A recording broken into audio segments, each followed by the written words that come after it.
அதோட உங்க உணர்ச்சிகளை எல்லா வக்கீல்களும் நினைச்சு பாக்குறது நல்லதுன்னு நினைக்கிறேன். இந்த வழக்கை தள்ளுபடி செய்து மிஸ்டர் விஜய் நிரபராதி என்று விடுதலை செய்கிறேன். ஜெய், அன்னைக்கு போலீஸ் ஸ்டேஷன்ல உங்க அப்பா பேரு கேட்டதுக்கு சொல்ல வேண்டியதானே? ஏன் வேஸ்டா டென்ஷன் ஆகுற? எனக்கு அதான புரியல. எதுக்கு இப்படி ஒரு பிடிவாதம்? ஏதாவது காரணம் இருக்காடா? ஏதாவது மனசுல இருந்தா சொல்லு விஜய்.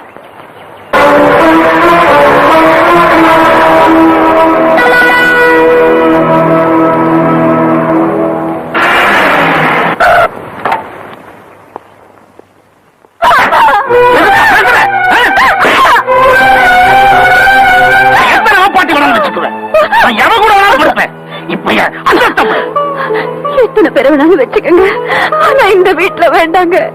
நமக்கு வயசுக்கு வந்த ஒரு பையன் இருக்கா. ஐயோ, எனக்கு